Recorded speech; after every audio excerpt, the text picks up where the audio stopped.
Yeah. No front number.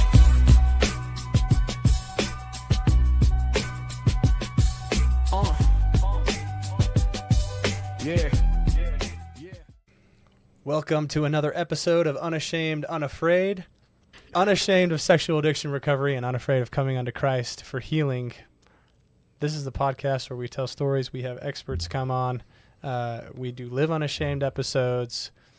Today we have some kind of a special pair of guests. Normally we bring people on who are a little older, maybe 30s, 40s, 50s, I've noticed is kind of the trend. And I'm 26, so I get a little lonely. And today we're breaking that chain. Woohoo. We've got Madi and Doug. How are you guys doing? Doing great. Great. Finally some people my age. Maddie, why do you look so nervous? You're like all scared. You do this all the time. I don't know. It's weird when I'm on the other side. It's nice to have people my age. I feel so comfortable. Happy to be your peers. So tell us about why the two of you are here in the organization that you're affiliated with. Yeah, absolutely. So we're both here today representing the Unalone Club, which is a BYU organization.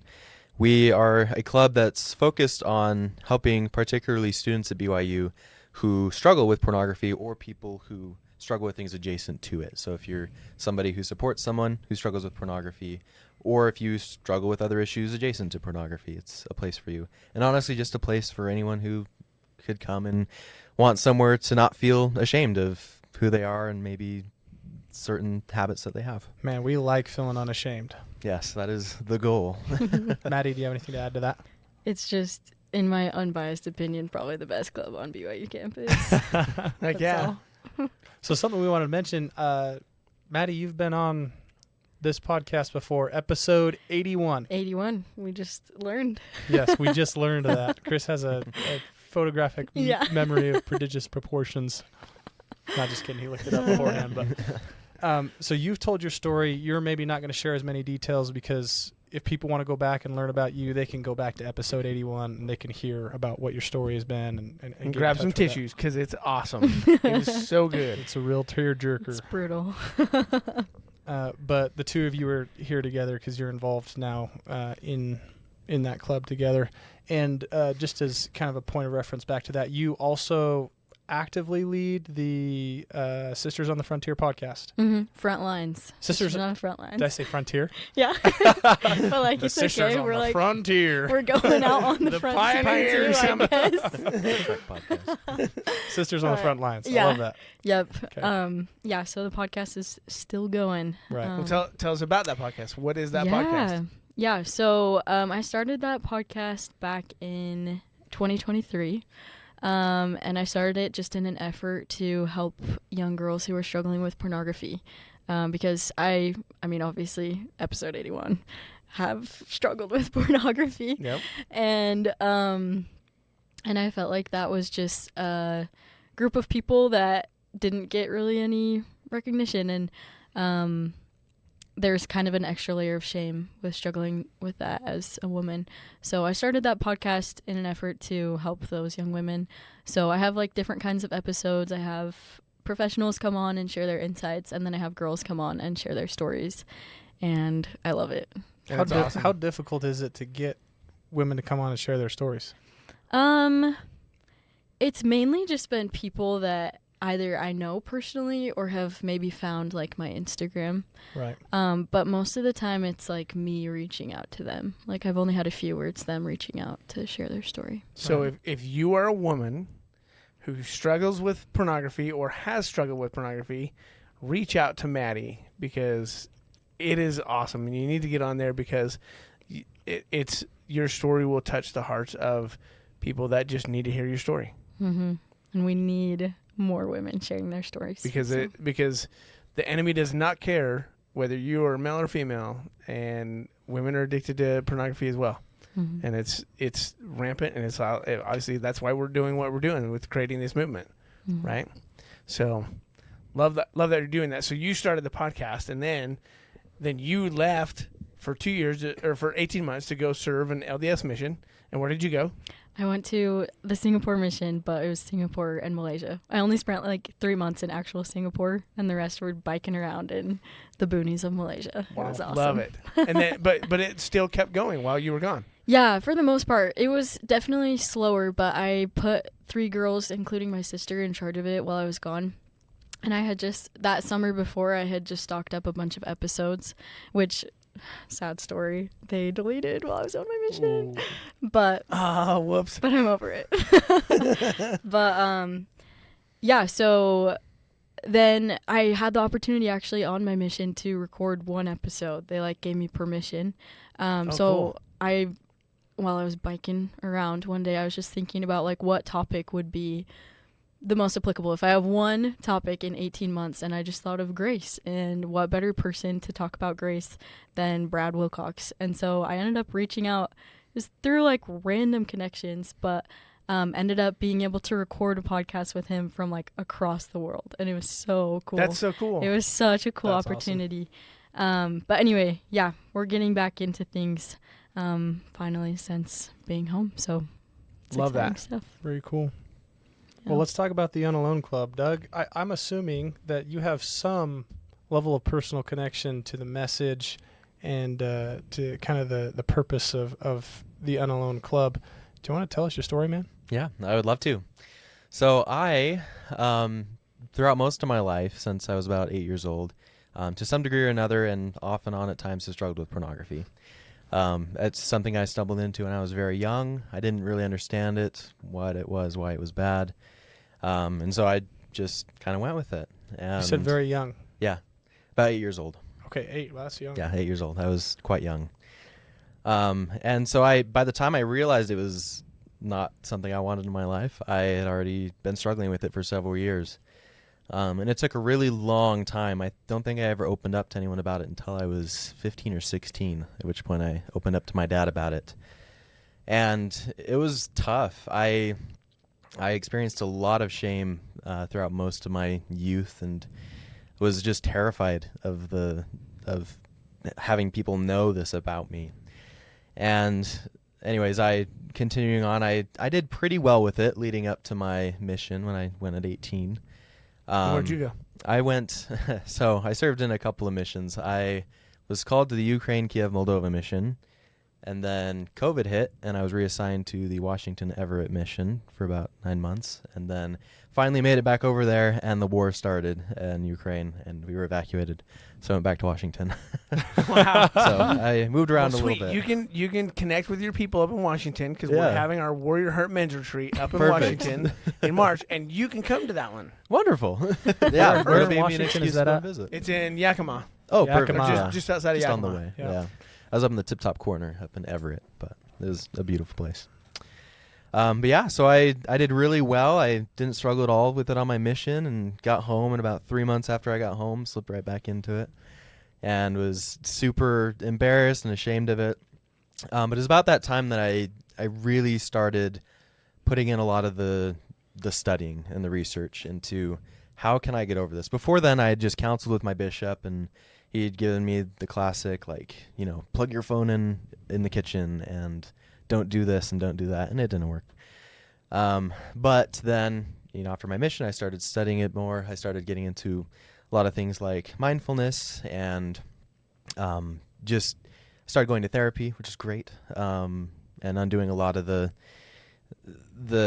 shameful thought patterns that I had, and a lot of the bad habits I had developed. And it got to the point where I still struggled with it most weeks and most days even, but I was feeling a lot better with myself. The recovery wasn't very obvious to people outside, because people outside look and say, oh, you're still slipping up like 3 times a week. Like, you're not making any progress. But my internal view on the matter had shifted immensely. And I say that I was making leaps and bounds every single week just because of how I felt about myself, and the fact that I didn't hate myself anymore, Yeah. which was amazing. Can you walk us through, as a child and a teenager, what were the things that led you to start hating yourself? Yeah, it was just a lot of it came from growing up, I think the first time I'd ever heard it was a bad thing was maybe from my mom or my dad.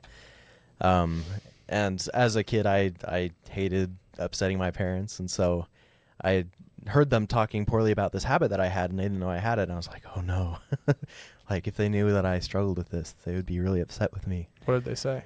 My dad was like, "Oh yeah, sounds pretty normal to me that you're struggling with this." that's what most. Well, no, people- I'm curious. Oh, what did you overhear them saying that caused you some shame? yeah. Well, so I had a. That's a tough. That's a bad parenting moment. Yeah, no, it was to their credit, they weren't. They weren't trying to say anything. I think they just didn't understand the issue as well. Mm-hmm. But we had known somebody who had struggled with pornography, and they had had a disastrous marriage. They had turned out to be pretty abusive, and so the way that my parents looked at that was like, oh, pornography makes people abusers. And I think that was just kind of the logic that my brain picked up, was like, oh, pornography makes you an abuser. Obviously not true, but my 10-year-old mind was like, yeah, that makes sense. Wow, dude. Yeah. Is that an identity you picked up then? Like you? I think I had it at one point. That's something that I've undone at some point. But I did for a long time, and even up until after my mission, I always have had fears that my struggles would turn me into a bad person.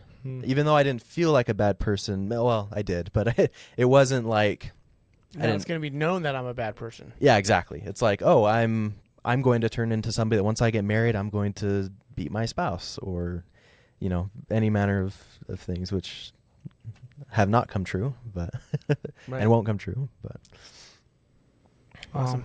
So you are actually married now. I am Not to yes. Maddie. Not to so Maddie. we want to make no. that very clear. You guys are just students, because Yep, we always have students couples and on here, right? friends. So I want to Yeah. make sure that we're clear. Well But you done, guys are Chris. just students Yeah. at BYU, going there, and that's why you guys are doing what you're doing, and Yep. being able to share the message. So your wife is at home hanging out somewhere Yep. else right now. Yep.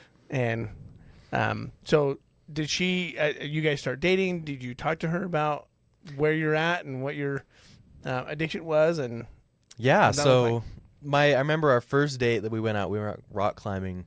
On our way back home, she asked me about different activities I like to do, and I was like, "Oh, I actually help I run." like to look at porn. Yeah, exactly. I like You to know, look just at porn. Casually, Like, funny you ask. my casual recreational activities. Imagine.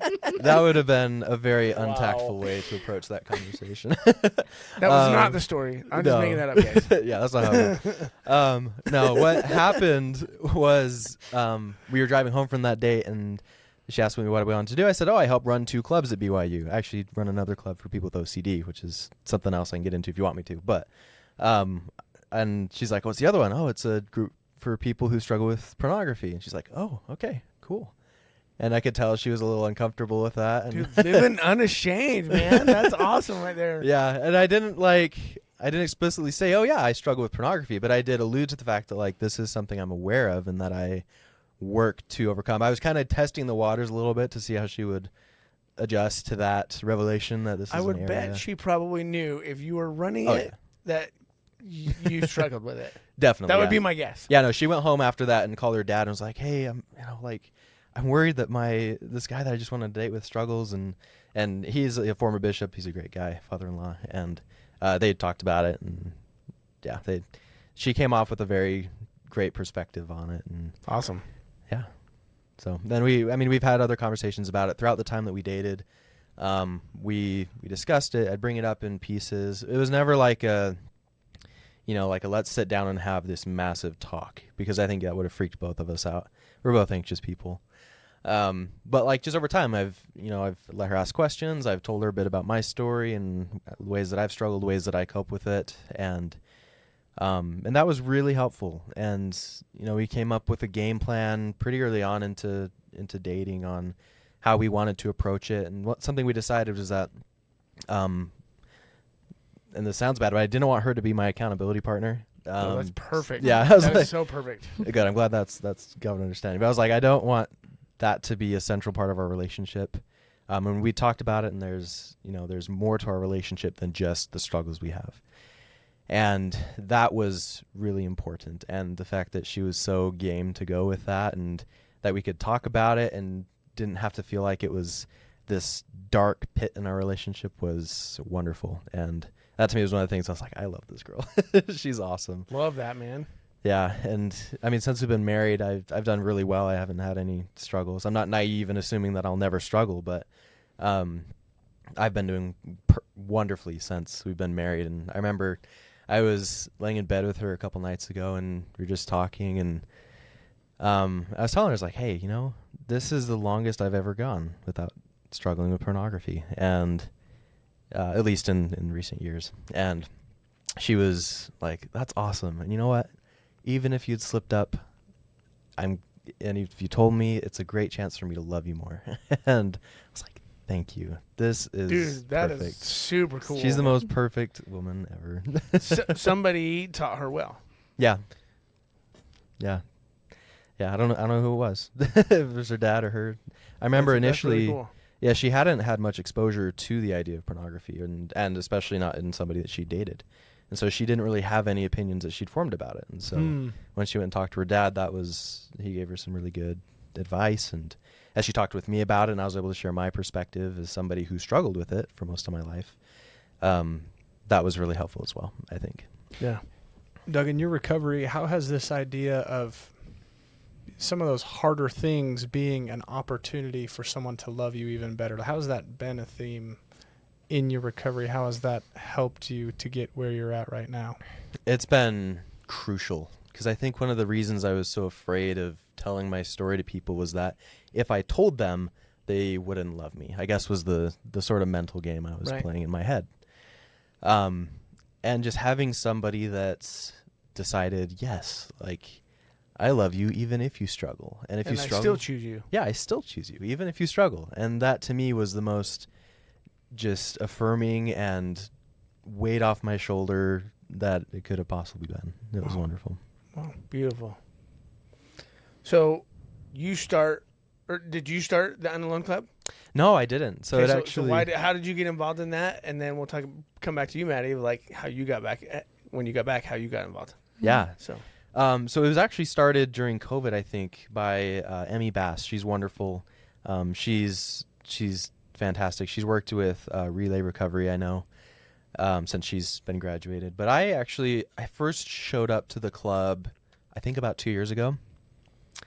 And I've just been coming ever since. And as I've been to those club meetings, I have found it extremely healing and therapeutic to have a place that I can talk about my struggles and be comfortable with these people, because they all know what's going on in your head. right. There's not like a disconnect between their understanding of pornography and my understanding of somebody who's lived with it. It's a lot of people who understand it, and in a place where we feel comfortable talking about it. And so I loved that. For me, that was one of the most healing things. Like, if I hadn't been in this club and had times where I've been sitting at a table in the middle of the Wilkinson Center passing out flyers and saying, hey, do you struggle with porn? Come here. If you don't, your friends do.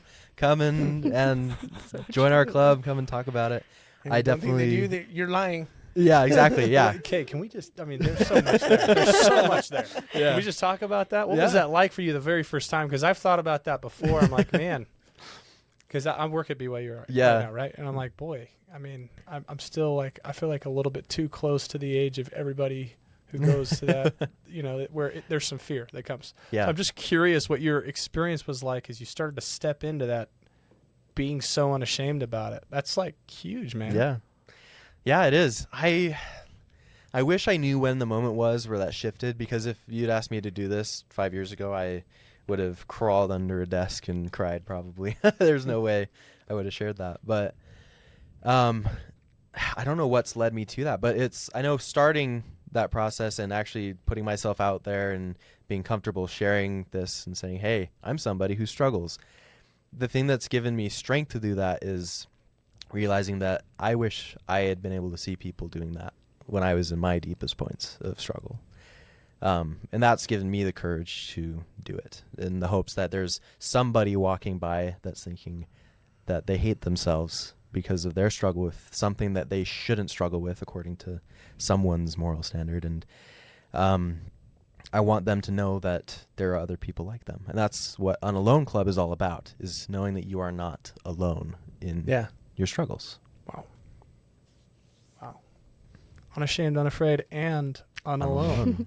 I love it. Should add it to the title. I know we should. Yeah. So tell us a little bit about the club as far as meetings and the ways that you help other college students at BYU feel unalone in the struggle. Absolutely. So the way that we run the club is kind of like a lecture series. We have kind of four main types of meetings. We used to just meet over Zoom, and we just have guest speakers. We've actually had Chris visit the club and speak to us, and you. But we'll invite guests, we'll invite researchers, advocates, people who have experience in the field of dealing with pornography or other unwanted sexual behaviors. And we'll invite them to come and share their expertise, share their insights and their wisdom. We'll also have social activities just to build bonds with the people in the club so that they know there's friends to be found in the club. We'll have resource nights where we'll just talk about different resources that are out there, podcasts, books, other useful things that people can go look to if they want more. We have lots of variety of activities, but the main one we do is guest speakers that come and speak. And we have some approaches that we kind of espouse in our club. Not all guests are created equal, and especially in the field of pornography, where there's a lot of misunderstanding around how it works and just a lot of stigma. But we approach the issue of pornography as something called ego dystonic, which is a term that I stole from my experiences with OCD. But ego dystonic is basically it's something that you do that is against your values, and even though you don't want to do it, you do it anyway. I've actually never heard that term, ego dystonic. Ego dystonic, yeah, it's out of tune with your ego. See, I you guess. do learn something new every day. There you go. Heck yeah. Yeah, it's a fun word. Go and put it in your lexicon. Anyways, yeah. But we, when we're in the club, we often let the individual members decide whether they want to use the word addiction to talk about their pornography struggles. The reason for that is because for some people it's a very empowering title, and for others it can feel very disabling. Shaming and Very shaming and difficult. And so we leave that up to them how they want to decide to use that term. But we approach it in a lot of different ways. We've had people from 12 Steps come and talk. We've had people come and talk about mindfulness, about developing healthy attitudes around sexuality. We have a lot of religion teachers come and talk about different religious perspectives on pornography. And just this last week, we had Bishop come and talk about the ecclesiastical process of what it's like. And the idea is that we're just shedding light on all the information that's out there and letting people come pick and choose what information they want to try to put into their recovery journey, and hopefully it helps. Have you guys had Rob Farrell on yet? Not since I've been in. I don't know if they had him before. I'll hook you up with Rob Farrell. Please do. And Kurt Frankham at Leading Saints. We have had an event you approved had for Kurt Frankham for a while. I don't know if he ever actually came. I mean, think- both of them have been teaching at BYU Education Week and everything too, but Yeah. which I just applied for. So Oh, for perfect. next Really? year, so that'd be So awesome exciting. if I am able to do that. Awesome. But those guys would be awesome to have. Oh, we'd for you love guys to as have well. him. Yeah, we'd absolutely love to have him. Perfect.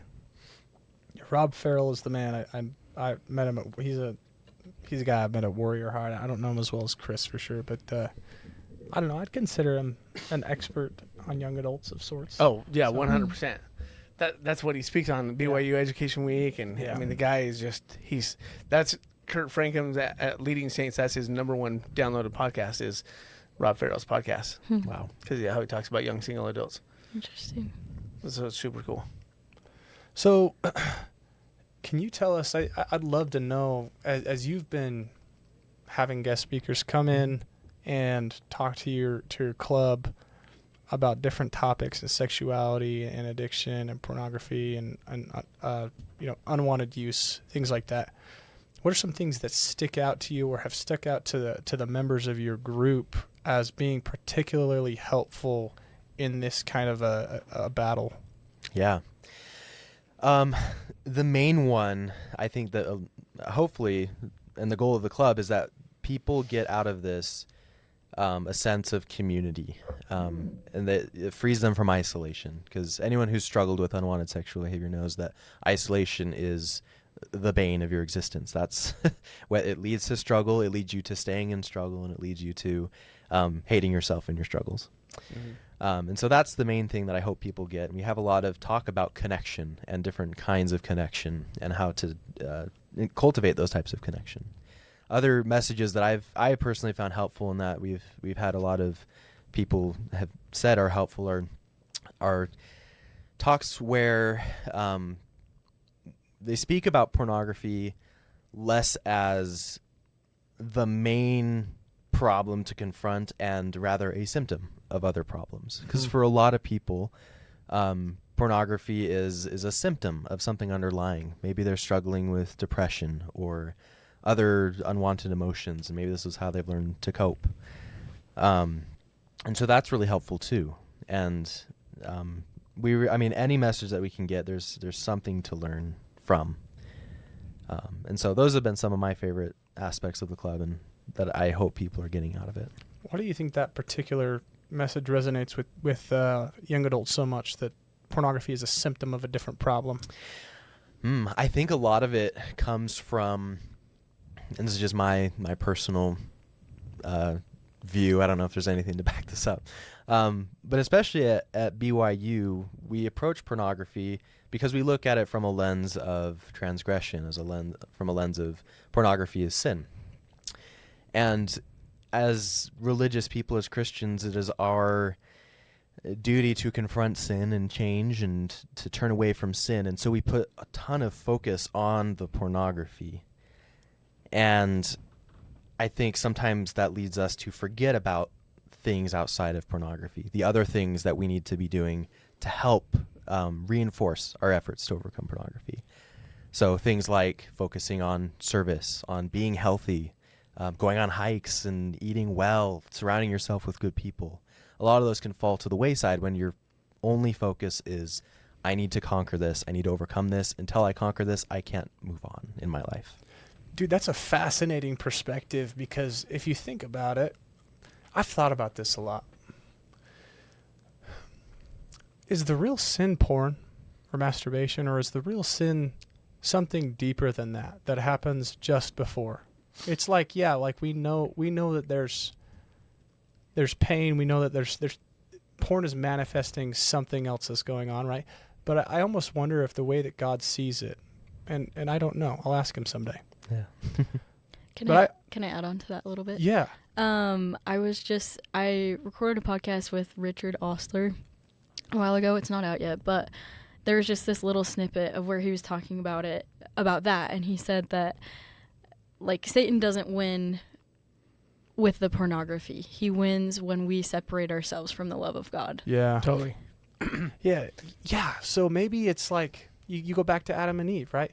Was the real sin that they partook of the forbidden fruit, or was what they came to believe about God right after that, when they immediately went and hid? Right? Because I think kind of in that thinking is suddenly a misunderstanding of God, that he's someone who is punishing and that they are now unlovable. All right, there's some identity stuff. The enemy told them that they were exactly bad. right. And so, yeah, I mean, need to hide. I wrestle with that a lot, but just some thoughts there. Yeah. Do you have anything to add to that, Doug?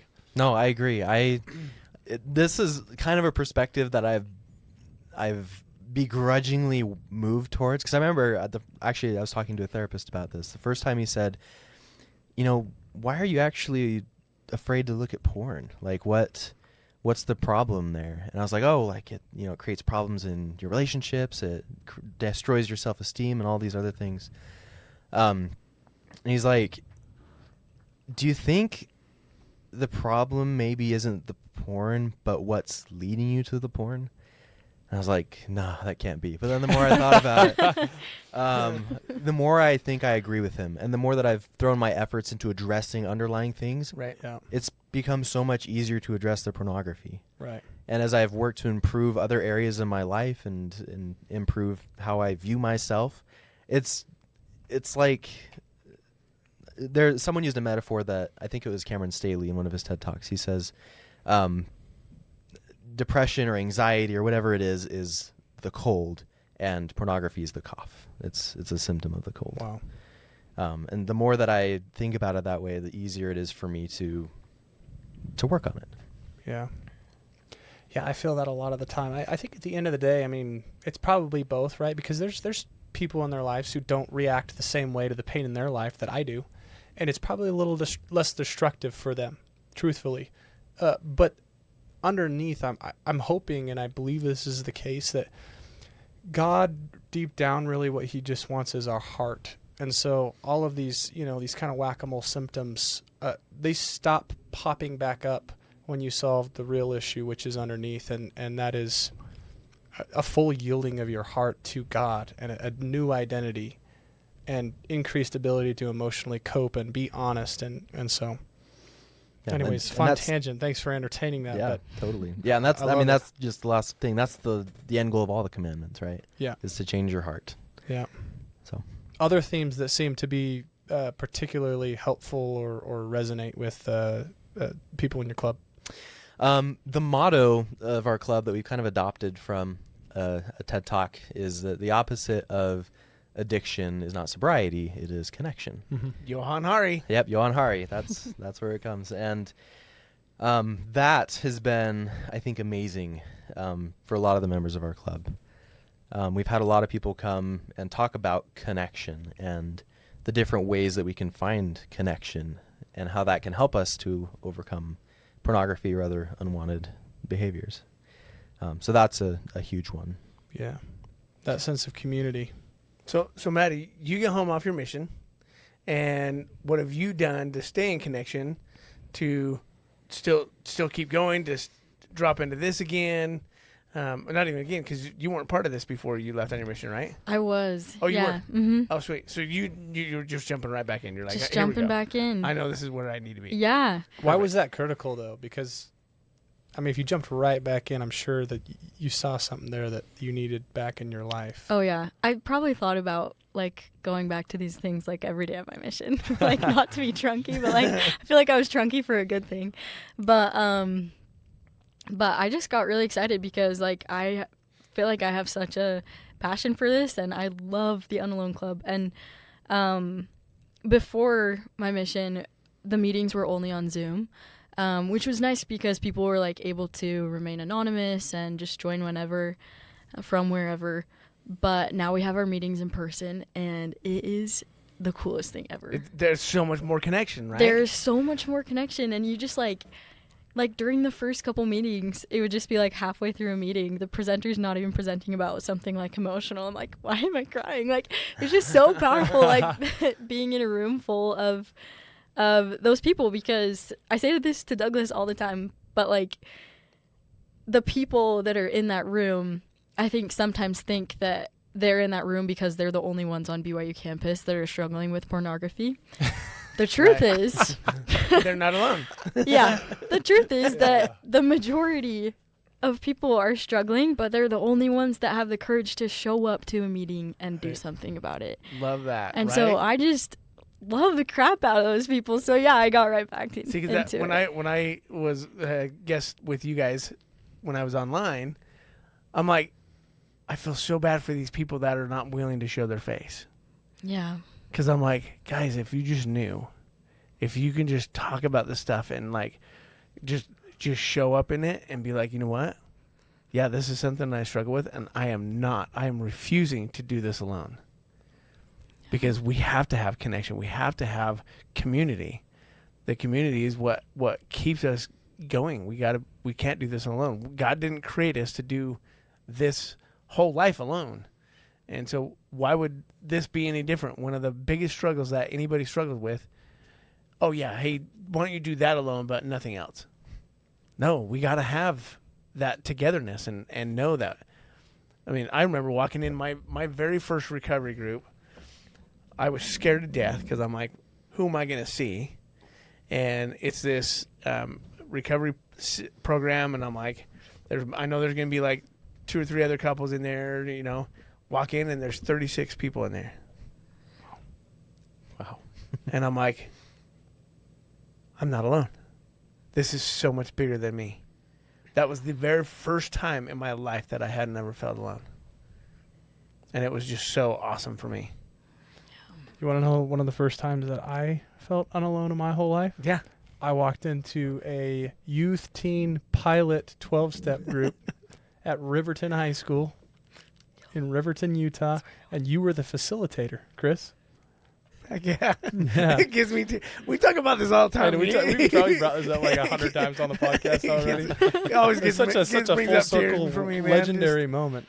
It's super cool, man. Yeah, but the community matters, right? I remember you saying, like, yeah, I never ride alone with another woman, and here are all the boundaries that I have set around my life, and here's how my healing has been. And I've been clean for 8 years. And I was like, oh my gosh. This is actually possible, and there's other people doing it, and I'm not alone. It was just such a powerful moment. Really cool what you guys are saying too. Our video guy, he's not here today actually, he's in Hawaii, but Mason, he's one of my best friends now. The reason why he's with Unashamed now is because he was on some sort of religious class. I don't know if it was Institute but he was on a Zoom call, and they were zooming in and they were having a lesson about sexuality and pornography. And that teacher had invited Stephen Shields to come talk about being unashamed and recovering from pornography addiction. And he said every single person in that Zoom call had their cameras off. And Steve, in typical Steve fashion, got on and he's like, "Hey, look, if you really want to recover from porn, turn your camera on right now." Oh my gosh. That is so Steven. awesome. Love it. And then Mason did, and then he talked to Steve after. And now he's my best friend. And he does our video work. And I call him like every week. And we talk about, he's just like, it's just crazy the power of community, what that opens up. When you can finally talk to someone who gets it and accepts you for who you are and knows the struggle. Yeah. That's when things start to change. Yeah. Literally yesterday I was talking to this girl that I know, and she's just saying that she finally decided to like be open with people about it. And they're like, "Well, where are you going every Tuesday night at 7:30?" She's like, "Well, I'm going to this club at BYU that's to help people who are struggling with pornography."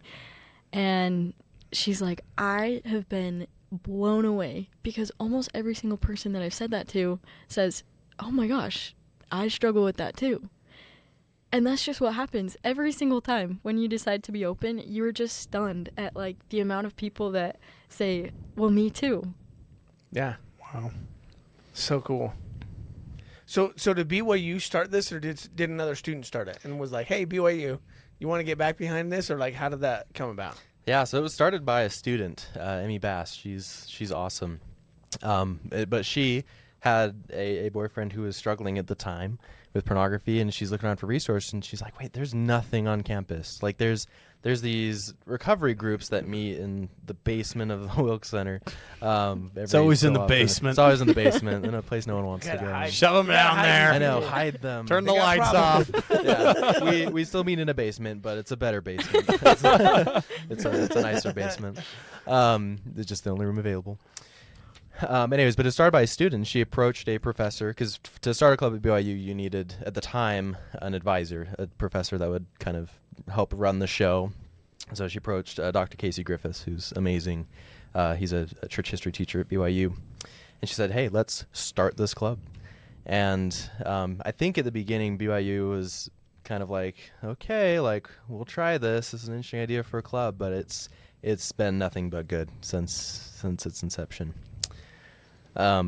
Yeah, and we've, as you know, BYUSI, the program or the entity behind the clubs has changed a little bit, but we've still been able to keep it up, and it's student led. We don't really run into problems of administration trying to poke around, other than on social media. But we that's another. Don't get me started. Yeah, well, that's another. We could do story. another podcast episode. Right. Yeah. We've had conversations about this. Yeah. Yeah. Totally. So, as we're closing up in the next 5 minutes, I'm just curious, for your final thoughts, what might you tell to? Wait, did we go through that one? We didn't ask that. You're right. I don't think we did. Before we do that wrap up question. That you Okay, got. so one more question before we get that Josh just sent in. He said, "Oh, I don't have it." So you'd mentioned that some guests were not as good as others, Mm-hmm. and there's some misunderstandings about pornography addiction. Yeah. And so, what are some of the dangerous misunderstandings that are in the world about pornography and recovery? I think some of the ones that have been less valuable, because again, there's something you can learn from everyone, but the ones that are least valuable are the ones that do approach it shamefully. Obviously, I mean, most guests don't come in and say, "Oh, you struggle with pornography, you should be ashamed of yourself." But some guests are afraid to talk about it, or they talk about it in very uncomfortable ways that it's like, this is not helping us to feel You're like, unashamed. I can tell you're uncomfortable talking Yeah, about it's like, if this you're thing. uncomfy, anything we feel. And then also, and this is nothing against bishops, but bishops tend to be some of our worst guests, not because they're it's just because the nature of being a bishop is you are a normal dude and you are being asked to help, hundreds of young adults and youth tackle an issue that most therapists sometimes struggle to tackle. Yeah. And so it's nothing on Bishop's part. It's just that we're inviting a normal dude in. Right. Right. So it's like if you were to just send, I don't know, my older brother or something to come and talk about it, and without any context. And so those are difficult. In the club, we prefer to find guests that are well versed and have research to back up what they're saying. Mm-hmm. Obviously, at BYU, it's a institution of education, and so research is important. And so we get a lot of professors who do really well, who have studied these phenomenon and who have done work to see what's effective and what isn't. And the best ones are just the guests that come in and let the people in the room know that they are loved and that they're not alone in their struggle. Even if they don't have all the experience in the world with handling it, it's how they approach the club and the face that they put forward. Is it one of being ashamed or one of being full of love? Wow. Awesome. So Thanks, man. as simple as that is, that seems to be critical. Yeah. Wow. Well, as we're wrapping up, what would you say, just from a kind of a bird's eye view or a broader view, what is it that you would leave with young adults or people our age who are trying to find resources that they should look for as they're in this journey to get the right help? Yeah. I would say there's a lot of resources out there. There's a lot of bad resources, ones that aren't as well informed or that maybe have unhealthy views on pornography, but there are a lot of good ones. This podcast is a great one. Maddie's podcast is awesome. There's a lot of great research out there. People like Dr. Dean Busby, Shalom Levitt, Tammy Hill. She's awesome. Look for good sources. And if you are in our age group and you're struggling with pornography, you are not alone. You are far from it. I bet you couldn't throw a stone across the courtyard at BYU and not hit 5 or 10 people that are struggling on the way. Right. And come and join the club. Find somebody, even if it's not our club, find a group of people that you can talk to and be open with. It doesn't even have to be with the goal of getting better. Just find somebody that you can open up to. If you need to, create a club next to you. Yeah, Or create a a club where you're at. Yeah, one of our club members is moving up to Idaho soon to go to BYU Idaho. He's like, I'm going to open a chapter there. I'm like, yes, spread the word. Heck yeah, that's awesome.